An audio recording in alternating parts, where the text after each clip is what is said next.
जय हिंद दोस्तों, स्वागत है आपका हमारे YouTube चैनल में। आज की वीडियो में हम लेकर आए हैं आपके लिए यहाँ पर बहुत ही महत्वपूर्ण क्वेश्चन आंसर मिस्र बंधुओं से संबंधित। आपके लिए मिस्र बंधु से संबंधित बहुत ही महत्वपूर्ण क्वेश्चन है। वीडियो पूरा अवश्य देखना है। अगर आप चैनल पर पहली बार आए तो चैनल को सब्सक्राइब कर लें, वीडियो को लाइक कर लें और ज़्यादा से ज़्यादा वीडियो को शेयर करें ताकि अन्य लोग भी यह वीडियो देख सकें। और यहाँ पर सेल्फ स्टडी क्लासेस ऐप भी डाउनलोड कीजिए। यहाँ पर आपके लिए हिंदी साहित्य का संपूर्ण कोर्स उपलब्ध है।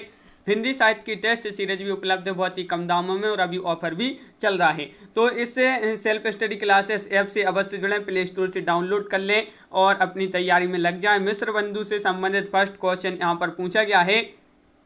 मिस्र बंधु के नाम से 3 भाई रचनाएं लिखते थे, उनमें से कौन इनमें शामिल नहीं है। देखिए, नहीं पूछा है आपसे, यहाँ पर शामिल नहीं पूछा है तो कौन शामिल नहीं है, तो बिल्कुल सही राइट आंसर है भवानी प्रसाद मिश्र। ये नहीं है। देखिए, गणेश बिहारी, सुखदेव बिहारी और श्याम बिहारी, ये 3 भाई थे मिस्र बंधु। और अगला क्वेश्चन क्या है, तो यहाँ पर मिस्र बंधु कहाँ के निवासी थे, इटावा, आगरा या हरदाई या बाराबंकी। तो आपका यहाँ पर सही आंसर है मिस्र बंधु जो थे ये कहाँ के निवासी थे, इटावा। तो विकल्प नंबर 1 आपका सही आंसर होगा। श्याम बिहारी मिश्र का पहला लेख हटी हम्मीर आलोचना किस पत्रिका में छपा था, अभ्युदय में, सरस्वती, माधुरी, हंस में। तो वह पत्रिका कौन सी थी, तो 3 का राइट आंसर है सरस्वती। विकल्प नंबर आपका बी यहाँ पर बिल्कुल सही राइट आंसर होगा। क्वेश्चन नंबर 4 पूछा है कि मिस्र बंधुओं का हिंदी साहित्य का इतिहास ग्रंथ कौन सा है। तो यहाँ पर आपका बहुत ही सरल क्वेश्चन पूछा गया है, क्वेश्चन नंबर 4, और 4 का राइट आंसर है मिस्र बंधु विनोद। इनका हिंदी साहित्य का इतिहास ग्रंथ माना जाता है मिस्र बंधुओं का मिस्र बंधु विनोद। क्वेश्चन नंबर आपका 5 पूछा, मिस्र बंधुओं में कौन डिप्टी कलेक्टर के पद पर थे, गणेश बिहारी मिश्र, सुखदेव बिहारी मिश्र, कोई नहीं, श्याम बिहारी मिश्र। तो आपका सही आंसर है डिप्टी कलेक्टर के पद पर जो नियुक्त थे वह श्याम बिहारी मिश्र थे। तो विकल्प नंबर सी आपका यहाँ पर सही आंसर है। मिस्र बंधु विनोद कितने भागों में प्रकाशित हुआ, मिस्र बंधु विनोद कितने भागों में प्रकाशित हुआ है, महत्वपूर्ण क्वेश्चन है। 4 भागों में, 6 भागों में, 3 भागों में, 5 भागों में। तो ये जो है 4 भागों में प्रकाशित हुआ। तो विकल्प नंबर 1 आपका सही आंसर है। मिस्र बंधु विनोद के प्रथम 3 भाग कब प्रकाशित हुए, क्वेश्चन नंबर 7 है। और 7 का आपका जो सही आंसर है, इसके 3 भाग जो प्रथम 3 भाग कब प्रकाशित हुए मिस्र बंधु विनोद के, तो ये 1913 ईस्वी में प्रकाशित हुए। तो विकल्प नंबर सी आपका सही आंसर होगा। क्वेश्चन नंबर 8 पूछा, मिस्र बंधु विनोद ग्रंथ का चौथा भाग कब प्रकाशित हुआ। चौथा भाग आपके लिए बताना है। देखिए, 3 भाग, प्रथम 3 भाग 1913 में प्रकाशित हुए, चौथा भाग जो है 1934 ईस्वी में प्रकाशित हुआ। तो विकल्प नंबर डी राइट आंसर होगा। हिंदी में सबसे पहले इतिवृत्तात्मक शैली में हिंदी साहित्य का इतिहास किसने लिखा था। हिंदी में सबसे पहले इतिवृत्तात्मक शैली में हिंदी साहित्य का इतिहास सबसे पहले किसने लिखा था, ये आपके लिए बताना है। क्वेश्चन नंबर 9 है और बिल्कुल सही आंसर है मिस्र बंधु। विकल्प नंबर सी आपका सही आंसर होगा। आचार्य रामचंद्र शुक्ल ने मिस्र बंधु विनोद को किस नाम से पुकारा है, वृत्त संग्रह, बड़ा वृत्त संग्रह, बड़ा भारी वृत्त संग्रह, भारी संग्रह। तो इन्होंने आचार्य रामचंद्र शुक्ल जी ने मिस्र बंधु विनोद को किस नाम से पुकारा है, बड़ा भारी वृत्त संग्रह आपका सही आंसर होगा। मिस्र बंधुओं को परिश्रमी संकलनकर्ता कहकर किसने पुकारा है, मिस्र बंधुओं को परिश्रमी संकलनकर्ता कहकर पुकारा है किसने, आचार्य रामचंद्र शुक्ल जी ने। तो विकल्प नंबर 1 आपका सही आंसर होगा।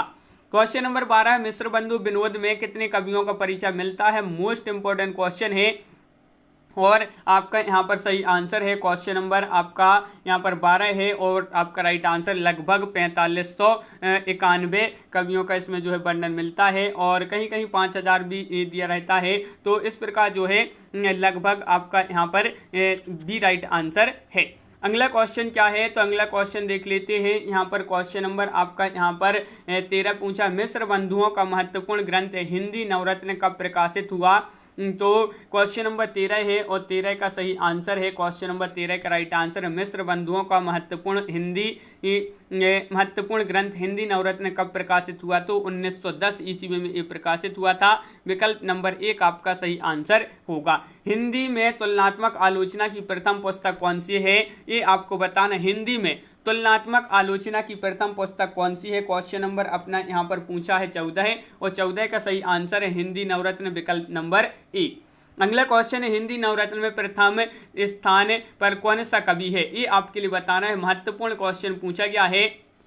और आपका सही आंसर है विकल्प नंबर यहाँ पर बी राइट आंसर है, यानी कि तुलसीदास। हिंदी नवरत्न में प्रथम स्थान पर कौन से कवि है? तो आपका राइट आंसर है तुलसीदास। अगला क्वेश्चन है, हिंदी नवरत्न में दूसरे स्थान पर कौन से कवि हैं? पहले स्थान पर है तुलसीदास, तो दूसरे स्थान पर कौन से हैं? सूरदास। आपका यहाँ पर बिल्कुल सही राइट आंसर है, विकल्प नंबर एक राइट आंसर होगा। मिश्र बंधुओं ने हिंदी नवरत्न में भूषण और मतीराम का परिचय किस नाम से दिया है? ये आपके लिए बताना है। रीति कवि, रीति बंधु, त्रिपाठी बंधु या फिर मति भूषण। मिश्र बंधुओं ने हिंदी नवरत्न में भूषण और मतीराम का परिचय किस नाम से दिया है? तो त्रिपाठी बंधु नाम से। विकल्प नंबर बी आपका सही आंसर होगा। क्वेश्चन नंबर 18 है कि हिंदी नवरत्न में क्रमानुसार कबीर का कौन सा स्थान आता है? ये आपके लिए बताना है, बताइए। तो क्वेश्चन नंबर अपना 18, हिंदी नवरत्न में क्रमानुसार कबीर का कौन सा स्थान आता है, ये पूछा है। तो आपका सही आंसर है यहाँ पर विकल्प नंबर क्या होगा? बी राइट आंसर है, यानी कि 7वां। अगला क्वेश्चन क्या पूछा है कि मिश्र बंधुओं का ग्रंथ भारतवर्ष का इतिहास कितने भागों में है? 5 भागों में, 3 भागों में, 4 भागों में, 2 भागों में। तो मिश्र बंधुओं का ग्रंथ भारतवर्ष का इतिहास 2 भागों में है। विकल्प नंबर डी राइट आंसर यहाँ पर होगा। मिश्र बंधुओं का नाटक कौन सा है? यहाँ पर क्वेश्चन नंबर 20 में आपके लिए बताना है। तो 20 का आपका जो सही आंसर है कि मिश्र बंधुओं का नाटक है, तो बिल्कुल सही राइट आंसर है नेत्रोन्मीलन आपका सही आंसर है। विकल्प नंबर डी राइट आंसर होगा। क्वेश्चन नंबर 21 पूछा, इनमें से कौन सी रचना मिश्र बंधुओं की चंपू काव्य है? पुष्पांजलि, लव कुश चरित्र, बूंदी वारिस या फिर नेत्रोन्मीलन। तो यहाँ पर कौन सी रचना मिश्र बंधुओं की चंपू काव्य है? तो पुष्पांजलि। विकल्प नंबर 1 राइट आंसर है, बिल्कुल सही, बहुत बढ़िया। अगला क्वेश्चन है, इनमें से कौन सी रचना मिश्र बंधुओं की है?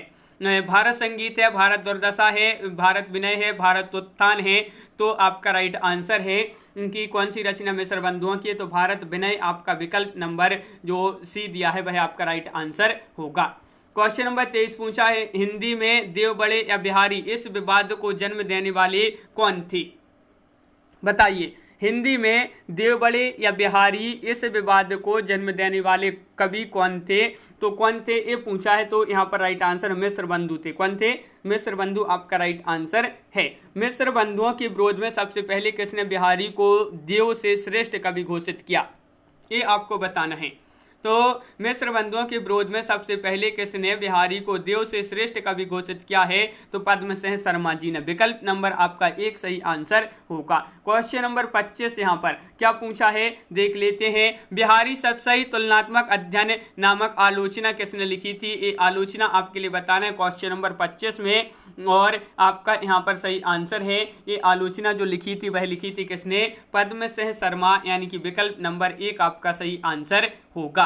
क्वेश्चन नंबर 26 है, बिहारी सतसई तुलनात्मक अध्ययन नामक आलोचना का रचना काल क्या माना जाता है? बिहारी सतसई तुलनात्मक अध्ययन नामक आलोचना का जो रचना काल माना जाता है ये किसने लिखी थी? पद्मसेन शर्मा ने लिखी थी। इसका रचना काल है 1918 ईस्वी आपका सही आंसर है। क्वेश्चन नंबर 27 पूछा है, पद्मसेन शर्मा के विरोध में किसने आलोचना लिखकर देव को बिहारी से श्रेष्ठ कवि घोषित किया? कृष्ण बिहारी मिश्र ने, मिश्र बंधु, या फिर लाला भगवान दीन, या फिर अगला विकल्प है कोई नहीं। तो पद्मसेन शर्मा के विरोध में किसने आलोचना लिखकर देव को बिहारी से श्रेष्ठ कवि घोषित किया? तो कृष्ण बिहारी मिश्र ने। अगला क्वेश्चन पूछा है, देव और बिहारी किसका आलोचनात्मक ग्रंथ है? देव और बिहारी किसका आलोचनात्मक ग्रंथ है? तो आपका राइट आंसर है क्वेश्चन नंबर 28 का विकल्प नंबर आपका यहाँ पर डी राइट आंसर है। कृष्ण बिहारी मिश्र का ये आलोचनात्मक ग्रंथ माना जाता है। बहुत बढ़िया। अगला क्वेश्चन कि यहाँ पर पूछा है, अगला क्वेश्चन, कृष्ण बिहारी मिश्र के विरोध में किसने आलोचना लिखकर पुनः बिहारी को देव से श्रेष्ठ कवि घोषित किया? देखिए पुनः बताना है। तो कृष्ण बिहारी मिश्र के विरोध में किसने आलोचना लिखकर पुनः बिहारी को देव से श्रेष्ठ कवि घोषित किया? तो आपका राइट आंसर है लाला भगवान दीन। विकल्प नंबर सी आपका सही आंसर होगा। क्वेश्चन नंबर आपका यहाँ पर 30 पूछा है कि बिहारी और देव किसकी आलोचनात्मक रचना मानी जाती है? बिहारी और देव किसकी आलोचनात्मक रचना मानी जाती है? तो आपका सही आंसर है विकल्प नंबर आपका यहाँ पर क्या होगा राइट आंसर? तो बिल्कुल सही आंसर बताया है कि यहाँ पर होगा राइट आंसर लाला भगवान दीन आपका राइट आंसर होगा। बिल्कुल सही, बहुत बढ़िया। विकल्प नंबर आपका सी यहाँ पर सही आंसर होगा। तो विकल्प नंबर सी आपका राइट आंसर है। तो इस प्रकार अपन ने यहाँ पर देखिए बहुत ही महत्वपूर्ण क्वेश्चन आंसर मिस्र बंधुओं से संबंधित। तो कैसा लगा ये वीडियो कमेंट में जरूर बताएं। अगर आप चैनल पर पहली बार आए हैं तो चैनल को सब्सक्राइब कर लें, वीडियो को लाइक कर लें और ज़्यादा से ज़्यादा वीडियो को शेयर करें ताकि अन्य लोग भी यह वीडियो देख सकें। Self study classes app download करिए, यहाँ पर आपके लिए हिंदी साहित्य का संपूर्ण कोर्स, हिंदी साहित्य की टेस्ट सीरीज उपलब्ध है बहुत ही कम दामों में। ऑफर चल रहा है तो इस ऑफर का फायदा अवश्य लें। तो ये सरसप एप्लीकेशन की बुक है, जो भी खरीदना चाहते हैं कविमाला वस्तुनिष्ठ की तो खरीद सकते हैं। तो आज की वीडियो में बस इतना ही। सभी के लिए बहुत बहुत धन्यवाद। जय हिंद।